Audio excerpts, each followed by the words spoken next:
Hello? Hello, Jughead. This is Archie. Come over right away. It's a matter of life or death. Oh, relax, Archie. Attention, all true believers. Marvel Comics is on the air. A friend of the unfortunate, enemy of criminals. In reality, Dan Garrett, a rookie patrolman, loved by everyone but suspected by none of being the Blue Beetle. Boys and girls, your attention, please. Presenting a new exciting radio program featuring the thrilling adventures of an amazing and incredible personality. Faster than an airplane, more powerful than a locomotive, impervious to bullets. Up in the sky, look! It's a bird, it's a plane, it's Superman! 10, 9, 8, 7, 6, 5, 4, 3, 2, 1. Hey, everybody. Thank you for tuning in, and stay tuned as two, geeky, beardy guys talk about another geeky, beardy guys rendition of Superman. Stay tuned.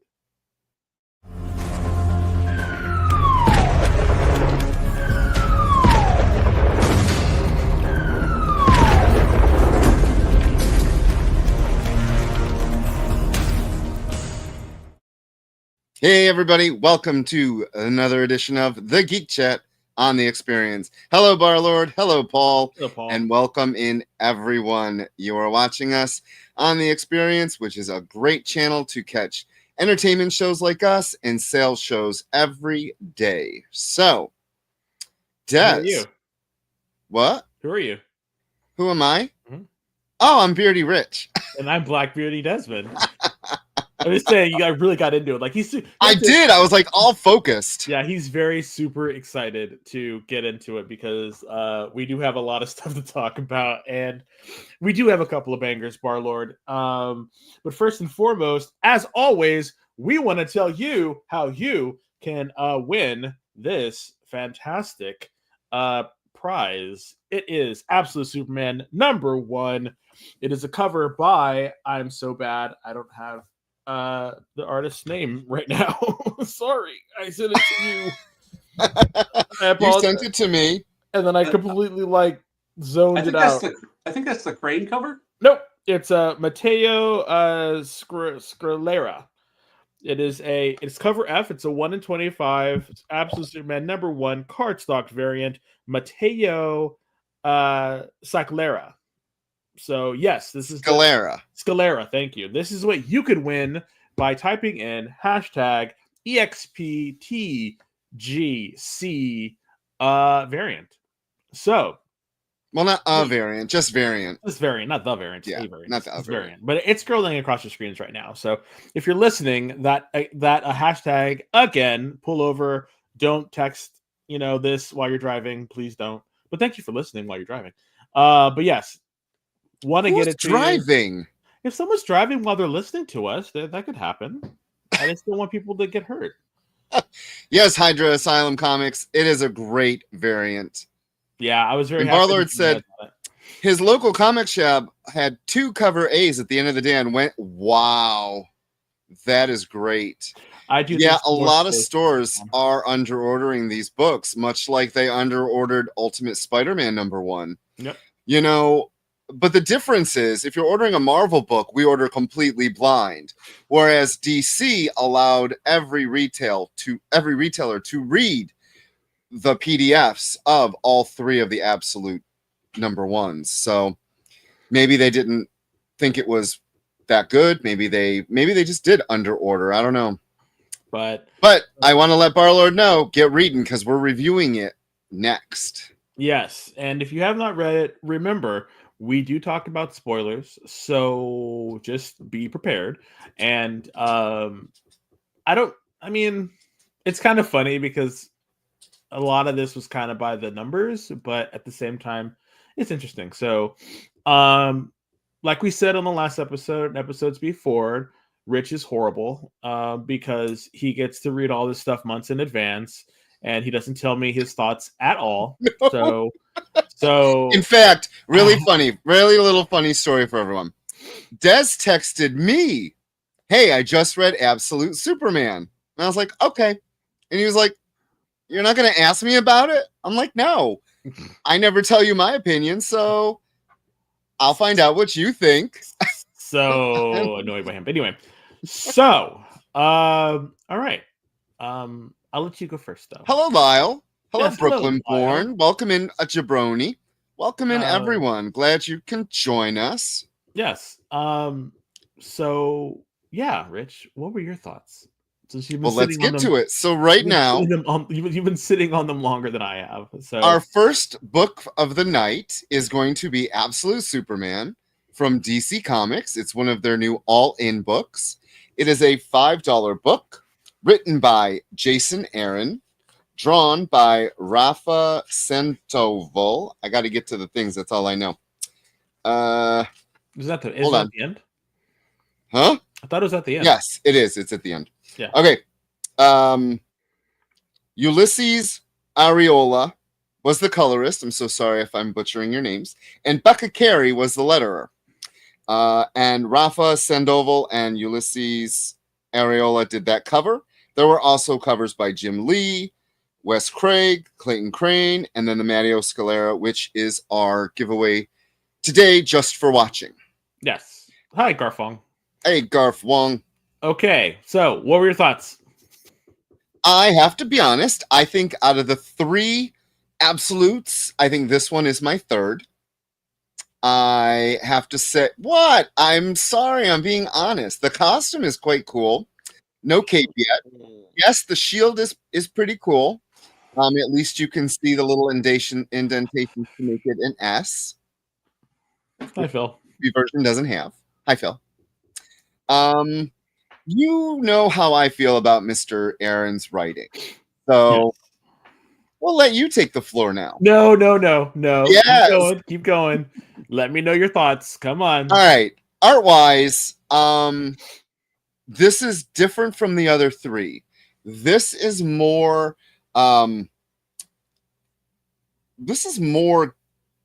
like straight up comic book art. Oh yeah. Sandoval's classic. No, he's been in Marvel for a very long time. He knows what he's doing. It was a very. I thought the artwork was really strong. I agree with that. We get a lot of backstory for what happens on Krypton. We're learning how this absolute Superman is different from all the other Supermans that have come before. He doesn't have he doesn't have much when we start out this number one. He has his what? He has the skeets. Oh my god, yes. So he has skeets. Okay.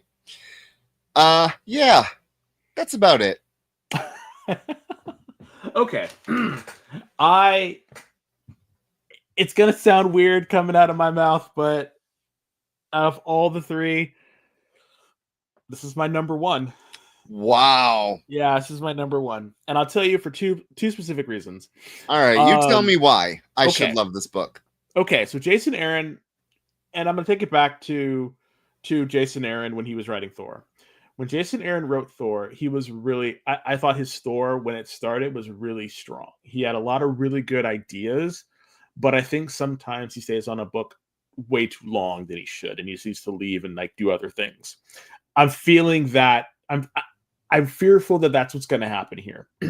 For me, this is a really strong showing of how this Superman's I'm trying to think how his identity, how his I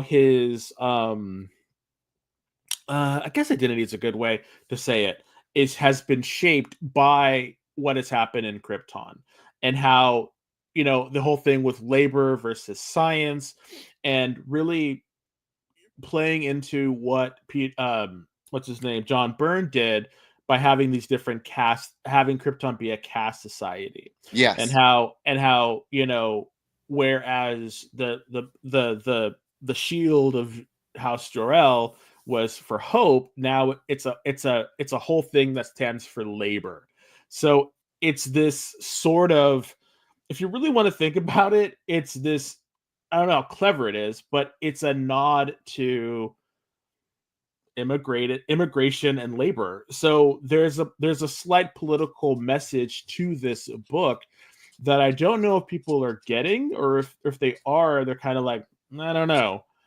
But I like what he's doing. I like Krypton. I like when the red sun on Krypton showed that they were powerless because they were born under a red sun. I liked that. I liked his parents featured as rebels. That's where he gets his spirit from. That's where he gets his identity from. So I liked that we got to see just enough of Krypton and just enough of this young.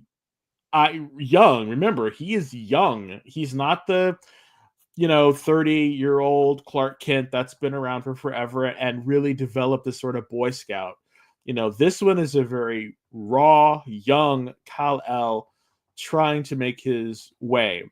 And then the piece de resistance for me was having Lois Lane be the officer that captures him and calls him Superman. Yeah.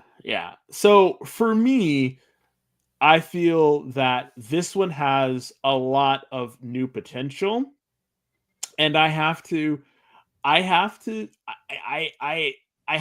agree with what Barlord said about you're going to have to let this one cook a bit, because I like the direction that Aaron is going with this.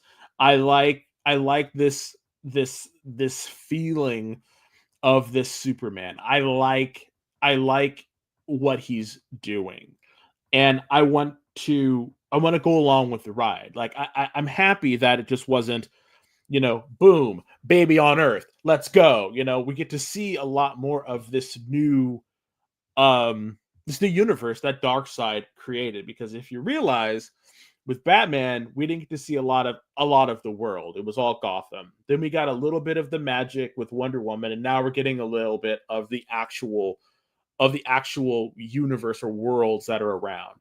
And then at the end, of course, we get to see Brainiac.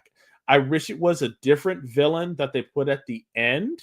But at this point, Brainiac is so iconic that I guess he felt it would feel weird not to have Brainiac. And I don't know who Brainiac is going to be, unless it's a mix between Brainiac and Luthor. But I don't think he would do that.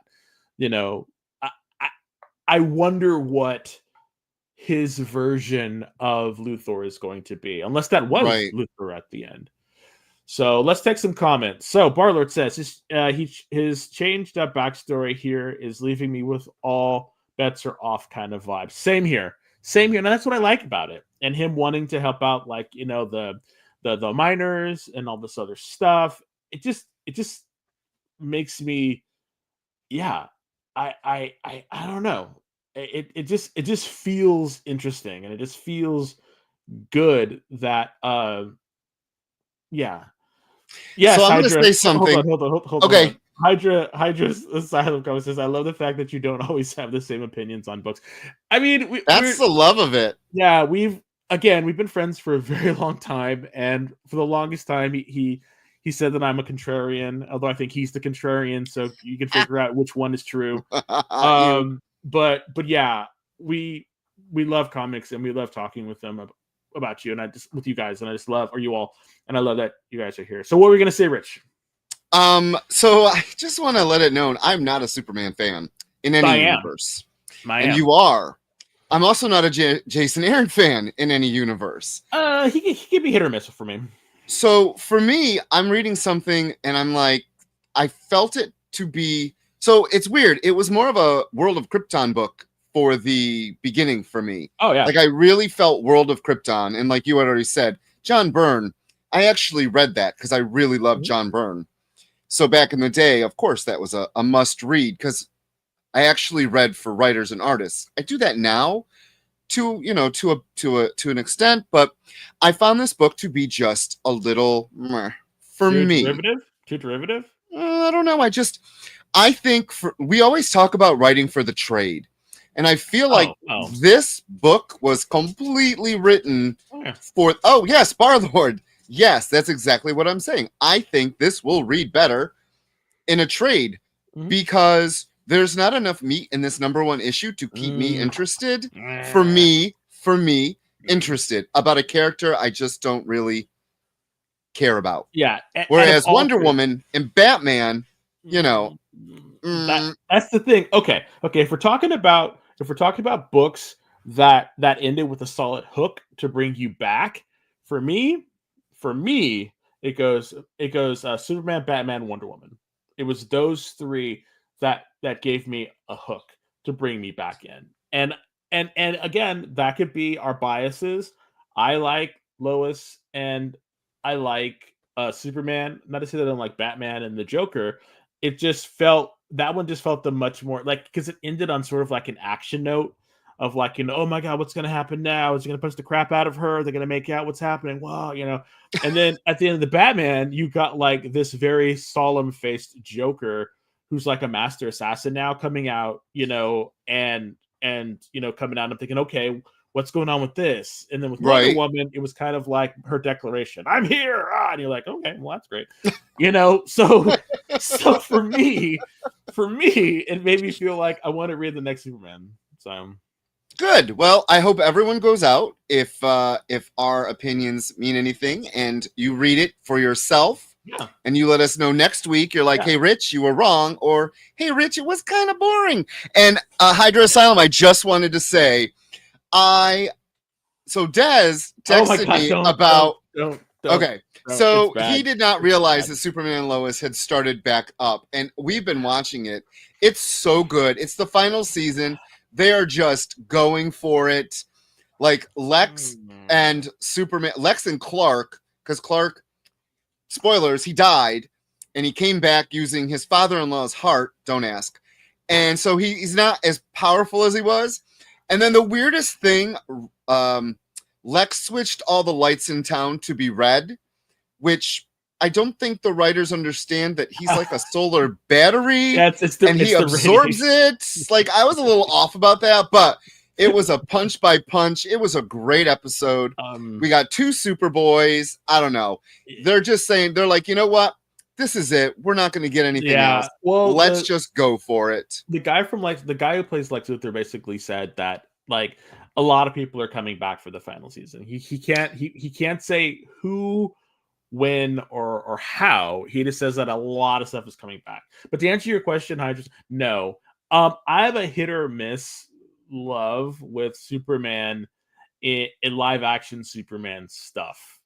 I really, really enjoyed Supergirl, and I thought it was really fun. And for whatever reason, I missed the boat. I think the reason why I missed the boat on or Superman and Lois is the fact that they had kids, and I just could not get with those two kids. I was like, nah, you know. So I don't know. I'll probably check it out now that it's probably going to be on like one of the streaming services, and I'll go through and watch it. So it is. It's on the CW. Yeah, so I'll watch it then.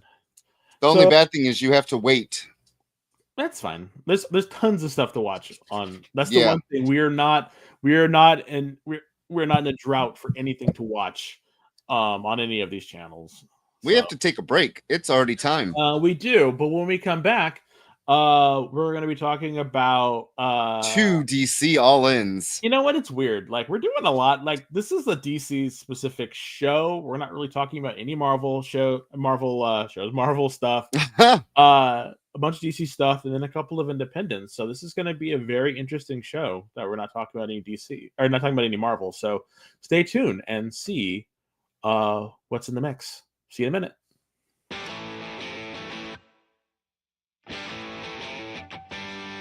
What do you call the place on Spider-Man's wrists where the webs come out? His website. I hate myself for writing that joke, but you'd make me feel so much better if you just visited our website. We have links to our merch, new release lists, all the show info, and so much more. TheEXPLive.com.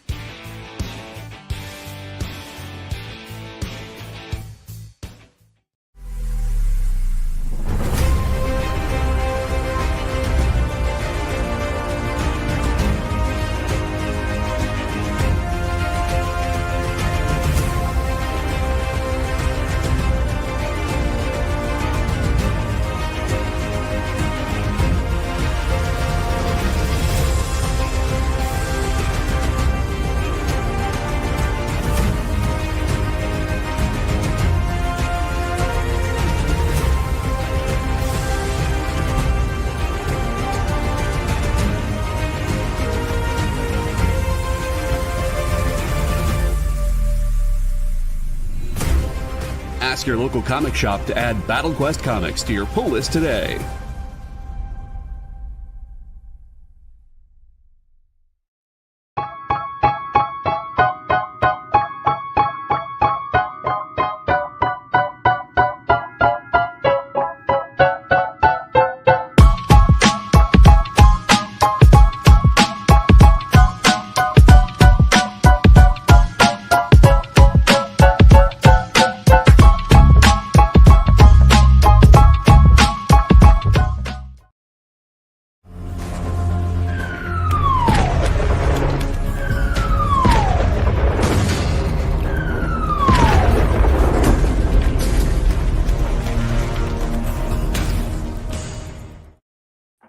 Hello, everybody. Welcome back to the Geek Chat on the Experience. I'm Beardy Rich.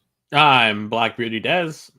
And we just want to show you that we are giving away this 1 in 25 amazing Absolute Superman variant just for watching. Get your hashtags in. Hashtag EXPTGC variant. And thank you, everyone, for showing up and watching us. And thank you, Hydra Asylum, to you think we're super underrated. I love it. Hello, Easy Reader. Welcome in. Yes. And hey, you're never late. You're always right on time, my friend. Yes. And yeah, we love it, Hydra Asylum. Almost 20 people in this room. And yeah, come and chat with us. Tell your friends, like, share, subscribe. We're really trying to grow our presence in here because you know what? We just want to give you all this. We want to give stuff away. We want to have your, you know. And I just want to say the reason why we're reading so much DC is because I'm really disappointed in Marvel at the moment. So it's really funny. It's really funny that before Fall of X, we would review X-Men books. It'd be the last segment. But now I can't stand the majority of the X-Men books that I'm reading. In fact, every week I do FOC, which is the retailer's final order cutoff. It's when it's the last date we order the books before they come in. I just keep dropping X books. But the next 2 DC books, I've totally added to my pull list because I love them. Yeah, I gotta get my new list to you. I totally forgot about that. You do. Sorry. So the next comic we're going to talk about is Batgirl #1. From DC. It's another one of another all-in title, but it's not in the Absolute universe. It's in the regular universe. So, and this was written by Steve Orlando, who seems to be pulling double duty. No, it wasn't. Yeah, it was. Wasn't it? No, it wasn't. It was written by writer Tate Bromble. I thought Steve Orlando was the writer. No, Tate Bromble wrote this. Takeshi. I had this when I was practicing it. I practiced it hours ago. And you already forgot. Okay, ready? Miyazawa is the artist. Mike Spencer was the colorist. Tom Napolitano did the lettering. And that cover is by David Teleski. I, of course, had to get the always wonderful Art Germ cover because I love his work. Yeah. Yes. So, this whole book is pretty much a battle scene. And it wasn't bad and it wasn't good at the same time. It was just, I don't know. It's like, so a little backstory. Turned you up. In this universe, it's Lady Shiva, and is Cassandra Cain's mother. I'm not sure if that was in the original continuity either. It was. It was? Okay. Yeah. I keep getting her and Cheshire mixed up because Cheshire was with Arsenal, and I keep remembering. Cheshire is Leanne's mom. Yes. Sin. And she's now an archer as well. Yes. So those are 2 of them, you know. You know, when villains and heroes start to get together, like the whole parent lineage gets kind of crazy. So anyway, Lady Shiva's her mom, and it's about this, you know, they talked about her being able to read people because she remember in her first, if you read the first series, the first A Cassandra Cain long time ago. Batgirl with Damon Scott and all them. It was fantastic. Great for the first couple issues. She didn't talk. That's going to be in my review of this book. Continue. Yeah, but I'm just saying, it really was like, Lady Shiva was like, "You're my daughter. There are these assassins that are trying to kill us. Don't know why.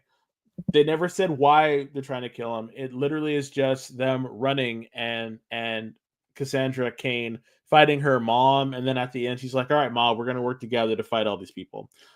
So there didn't really have a lot of substance to the book, and I felt that was.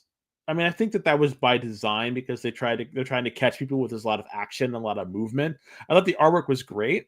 Oh yes, yeah, but as far as the actual story, Cassandra was just a bit too angsty for me, and I think Shiva was portrayed pretty well, but her being so motherly didn't really make sense, and it just there was a lot of holes in it, and I hope issue 2 is stronger than this one.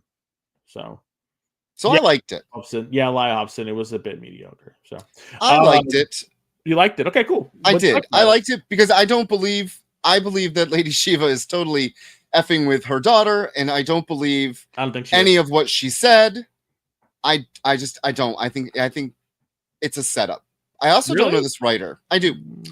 I had a problem with her talking so much. That was my biggest thing. Kind of like when I read the Destro book and the twins are talking. I guess my ancient brain just automatically wants them to finish each other's sentences. So there's a lot in that I'm bringing to this from the past. Oh yeah. I remember her first showing up. I remember issues upon issues she would not talk. Yep. But I did like the fact that this writer still used her reading ability. Yeah. Like fidgeting, like that kind of it's not so much a superpower. Yeah. But it's how she would read people and how she is such a great assassin. Was fantastic. I have to agree. I really enjoyed that as well. I thought that attention to detail was fantastic. So I'm happy that was brought back, and it was. And I like that it was not used sparingly. Like they. I like that the artist let it aware that that's what was going on. I mean, yeah, it made complete sense. It did. So it's funny. Lady Shiva is also over in Black Canary, which I got to read early as well, which we'll be reviewing the first issue most likely. Quick question before we say anything. Is her voice similar or is it completely different? A little bit different. Okay. That's why I mean, unfortunately, writers, we have been reading comic books long enough to know that character in one book is not going to match character in another book. It's very rare that happens, that they sound, really similar to their continuity. I guess. And I think what makes me think this is the way the writer was writing both Cassandra with like lying, not lying, and how Lady Shiva was acting. Mm-hmm. That's why I was reading this and I'm like, it's just a little happenstance that not one wave, but two waves, like two waves come in to fight them. Yeah. And the fight scenes were not like bam, biff, pow. It was more of an attack on each. I will say this about the fighting and the attacks.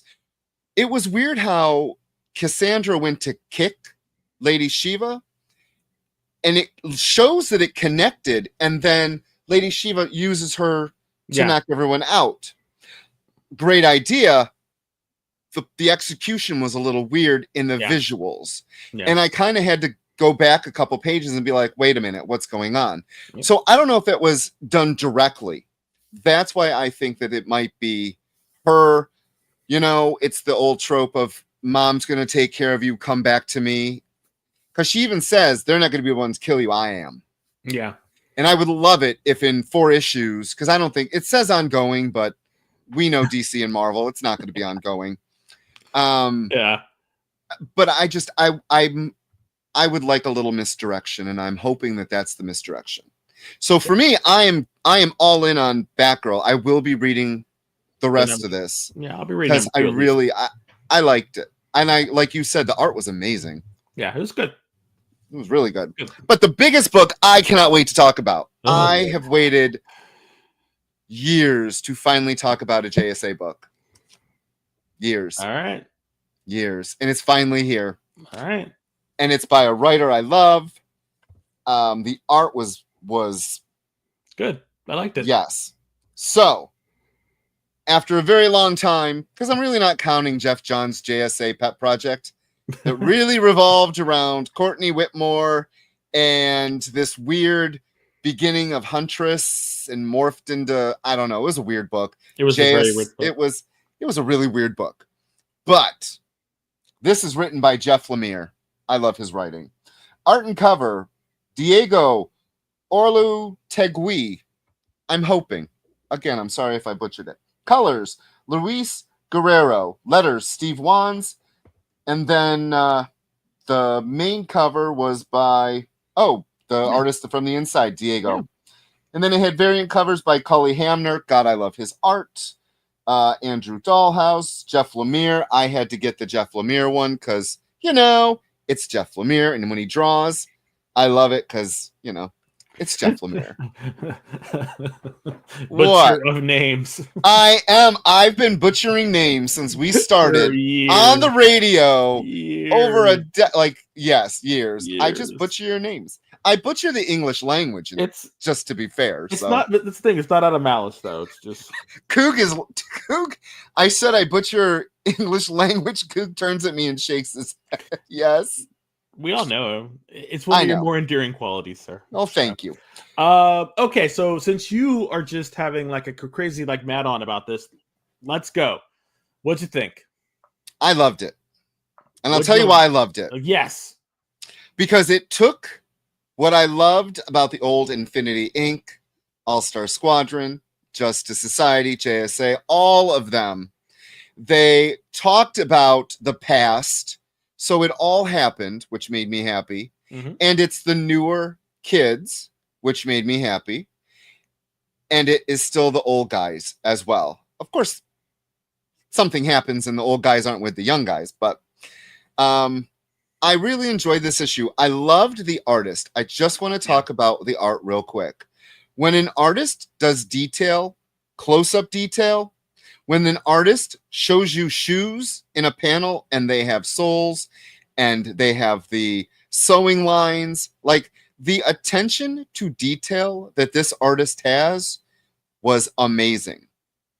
I really, really, really loved this artist. I don't even know what he's from. I don't know where DC found him, but they need to keep him because he has real potential. Yeah. I was getting Scott Collins with some of his faces. Yes. But with the one thing about Scott Collins was his lines were really thin and he was inked really thin. This one, there's a lot more depth to his figures and the pages. Yes, Bar Lord. Sometimes budgets be damned. You got to get those shiny new comics. Lee Mayer. Oh my God, I've been saying his name wrong forever. And I'm not going to remember Lee Mayer because that just doesn't make sense to me. Yeah, but thank you. But I'll try. Steve. Thank you, Steve. That's like the third or fourth time you've corrected us. I appreciate it. Thank you. I do want one more thing about the art. Okay. I am all about backgrounds. You know that. Mm-hmm. Panels of talking in a hallway showed the hallway. The detail when Jay Garrick was running through the weird stairs, it was shown in his helmet, the reflection of the stairs. That attention to detail, I'm telling you, amazing. So needle pulling thread. I loved it as well. I thought this was a very strong issue. I'm going to show my ignorance. I do apologize. Was it this takes directly after what happened with Absolute Power? Yeah, but because Jesse Quick talks about that. Yeah, no, but does it have anything to tie into Jeff Johns' last JSA? I don't think I don't think any of that. Yeah, I don't think so either. Because because we were starting with the old guys, with the old guard. I'm gonna call it old guard, and the young Dr. Fate being stuck in the Rock of Eternity, and that's where they are. And the other group doesn't know what's going on, and they're fighting the Serpent Society. No, they're fighting Cobra. So what's it called? What is their deal? It's Cobra, and it's just Cobra, right? Yeah. Yeah. And yeah, the twist at the end was very interesting. I was not expecting that. There's just I wasn't either. There's just a lot of really good stuff going on in this book that pays homage to the what came before. And I was not bored at all while I was reading this. I really have high hopes. And I didn't. It was funny. Jeff Lemire was at Lemire. That's what I said. Jeff Lemire was at New York Comic Con, and he was talking to someone about the book and how he was excited to. Like, I was ear hustling, and he was talking about how excited he was to write the book and stuff like that. So he's been very open about how he's really wanted to take these characters and to do this stuff. So yeah, I'm very excited for this. I loved the way he wrote. I loved their voices. I liked seeing the brother sister duo. It just was fun. There was a lot of angst going on and a lot of like connective tissue happening in this book that gives you a lot to look at. And I really hope that he is able to connect it all back together, and he did not put way too much on the table at the beginning, because there's a lot here. Like a lot happens in this first issue, and the great thing about it is there's no like there's no. I mean, there's a little bit of exposition, at the beginning, just to kind of like get you to the place where they are now. But from there, it's like 0 to 60 from like the beginning to the end. Like a lot of stuff happens. And like you said, while the book was packed with a lot of threads, the artwork was just as packed and just as concise. The artist is really, really good in what he does. The whole thing between Hourman and Jesse Quick when they were talking, and the command center and all that, and Sand and Jade, and just everything that happened was great. I have not read Plastic Man yet, but I cannot wait to read it. I know it's going to be good. But if you're thinking about JSA, or you're wondering about JSA, and you're like, oh, maybe it's not going to be good, or maybe I'm not going to get it, you should really try this book. I think this book is going to give Dan Mora and Mark Waid a run for their money on Justice League Unlimited. That's another book that I'm super, super excited for. I read it. I know you. I like that, because we're finally getting more superhero representation, and it makes me want to continue watching the Justice League Unlimited cartoon. I think, given what Mark Waid has done with Absolute Power, and his ability to juggle multiple characters, just made it look all that much sweeter. I'm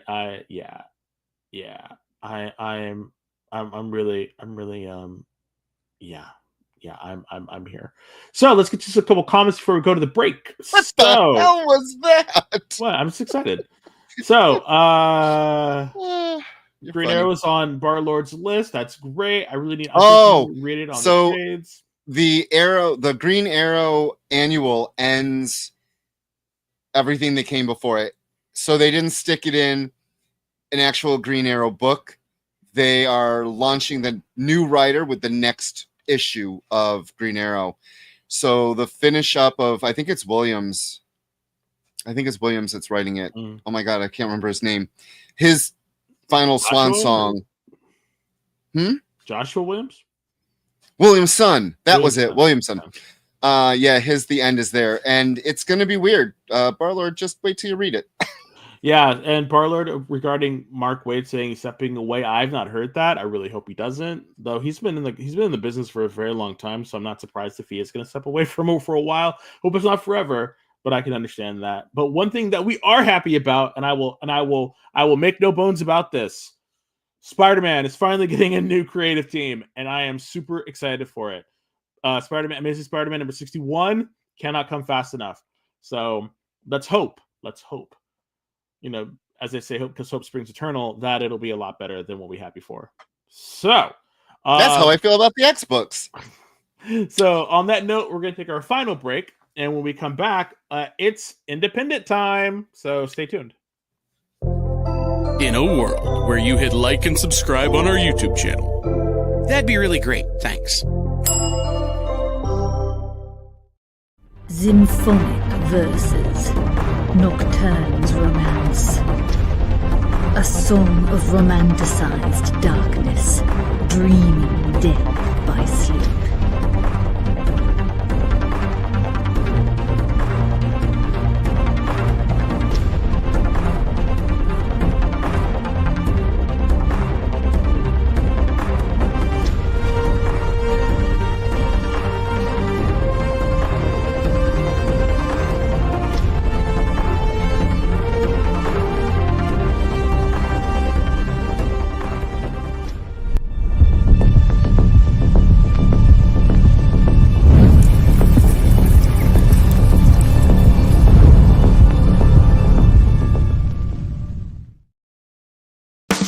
You love comic books. You collect comic books. But even if you own a rare, expensive issue, it's still a copy. How would you like to own a piece of comic book history? The actual art pages the comics were made from? Oh no, you say. That's too expensive. Regular people can't afford that stuff. Can they? Nick Barucci says yes. Join the founder of Dynamite Entertainment for the original art experience on YouTube, Twitch, or Facebook. Incredible art at almost unbelievable prices. Does he have some high-dollar pieces for the high rollers? Sure, but Nick always makes sure to find amazing pieces priced for the fledgling collector. You can collect original comic art. The original art experience. Fridays at 7 p.m. Eastern. Part of the experience.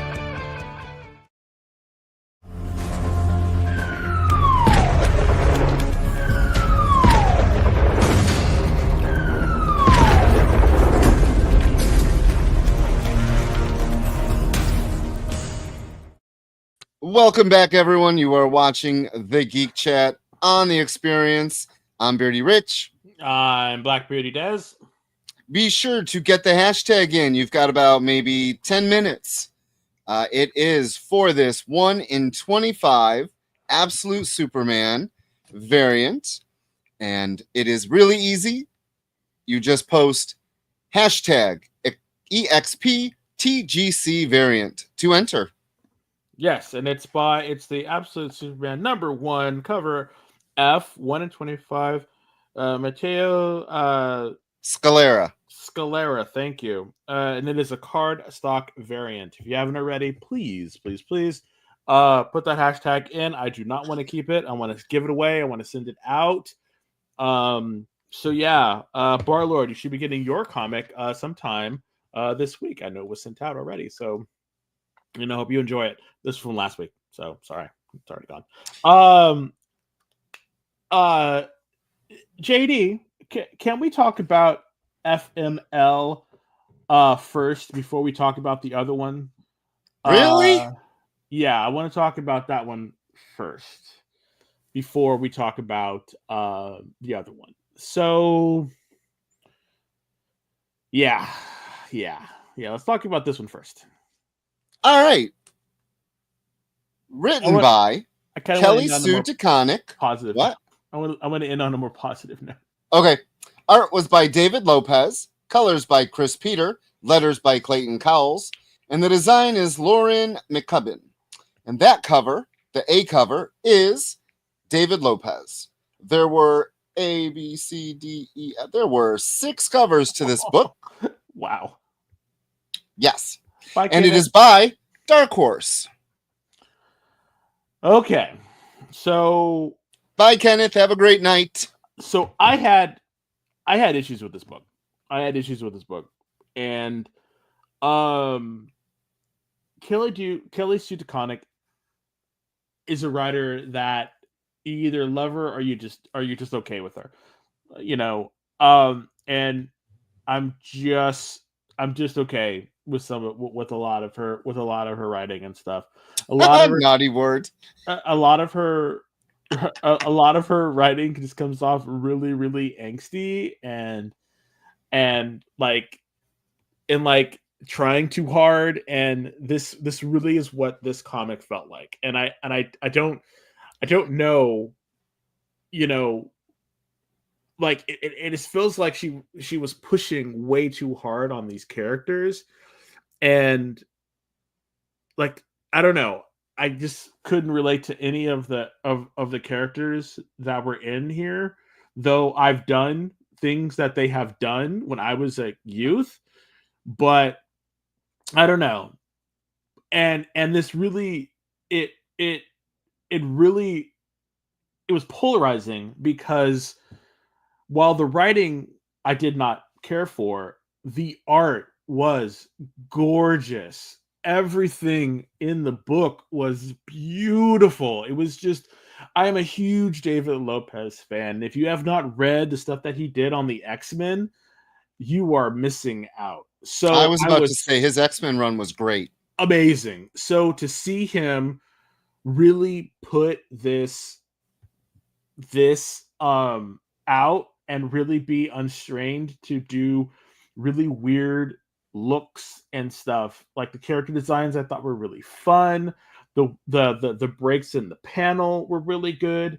Just the artwork was just stellar, like off the charts, so good. But the content of the actual story itself was just, I don't know. I don't know. I'm torn. I'm really torn. Like, I haven't been torn on a book for a very long time. Because okay, Natalie. Because even though you're so silly. Even though there was a hook that was kind of interesting, it just, like, at the ending, like, you always try to hook you in the ending. The artwork is just so good that I'm just like, ugh. So I don't know. I'm really on the fence about this book, and people can say, like, oh, you just don't like, DeConnick and blah blah. So no, I've read a lot of her stuff, and it all just feels very forced, and it just, I don't know, and I just feel like this is an even more like a huge dollop of that, and I don't. It's weird. It's weird. So I'm gonna give it a try. Mostly because of the art. I love the art. And yeah, I don't know. What was your thoughts, Rich? Well, I just want to say it's funny. Barlord says, crazy how art can leave you feeling mixed versus just liking a book. I have to say the art was okay. I mean, it was okay. It was good. So good. It didn't suck. It was good. So good. Oh my god.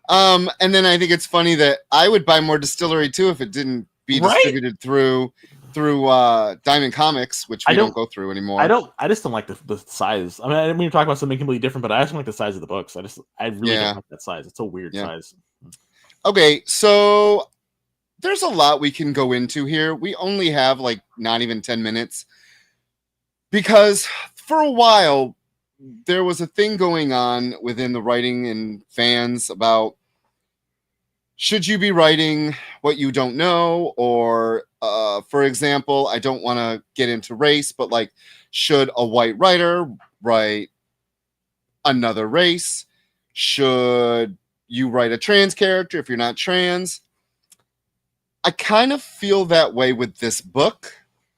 I looked up her age, not saying anything about ages. I think that writing teens to get me to like them, I don't like them. I did not like anyone in this book. I really didn't like the girl with green hair. I didn't understand why the girl's dressed as a witch. Oh, when she jumped on the car and flipped off everybody, for me, I would much rather talk about the next book. Yeah. I will not be reading this book, but I think if you have any interest in a bunch of kids that are doing a spell to make them better rock musicians, then that's basically the whole gist of this book. And So then go it goes for awry, it. of course. It goes awry, and Yes, go for it. But for me, I would much rather talk about the next book because I think the next book you should pick up. Yeah, it's very underrated. The next book was a lot of fun. And let's do this. Living Hell. Living Hell, a Dark Horse book. So Caitlin Yarsky did the script, the art, the colors, and the cover. Basically Everything. did all but our someday good friend Clayton Cowles. Yeah, did the letter. Yeah. Did the lettering. And the the color flats were by Leila Del Duca, who did a book we used to love, and James Swindle. Yes, this book, I went in not knowing anything. I don't know who the writer is. I didn't know anything about this book. Nope. The cover, on the other hand, drew me in. And the solicit that Dark Horse had for the book when we ordered it, that drew me in. Yeah. And the idea is this gentleman on the cover is a dad, a stay-at-home dad, and his daughter kind of favors him more than the mother. The mother's going a little cuckoo, thinking about chemtrails and the chemicals in bread is making you mind controlled by the government. Mom used to be an actor. Yes, mom used to be an actor, kind of mad that dad made her go to work. So you already get a little drama in the first couple pages when the mom comes home, and then you learn about the daughter, and the daughter really enjoys what she's doing with this editing, and the mom's After like, well, Effects, she yeah. likes you more, and you're like, well, where's this book going? And that's when it gets weird. So in the very beginning of the book, you are introduced to this character, and he is talking about doing things to these people, but he can't do this anymore. And I was kind of like, I have no clue. But as you read further and further into it, you learn, spoilers, put the little spoiler thing up, you learn that he's a god. He's a demon, I'm sorry. Well, a god. They called him a god a couple times too. Well, because it's like an Indian or it's not a Christian right faith. It's I'm not gonna say it because I don't want to get it wrong, but it's not a Christian type of religious background. That this and is. Something about gods become demons, and then there's was it called a shepherd? What did they call him? The shepherd. And the shepherds are actually there to make sure the demons either don't use their powers or get taken back to hell. And then things go terribly wrong for this man. Yeah. And that is when I was like, I'm all in. Yeah. Yeah. And it was great to see another culture. It was great to see someone that's out there just doing it all themselves, which was fantastic. You mean the writer? Doing writer. Everything, yes. Yeah. And the art is spectacular. Yeah. It's a really strong book.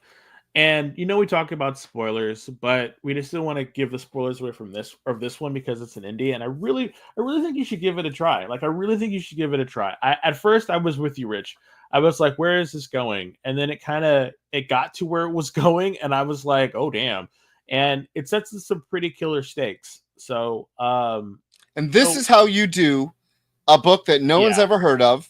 You come out of the gate so strong on every front. The story is there. Mm-hmm. The characters are there.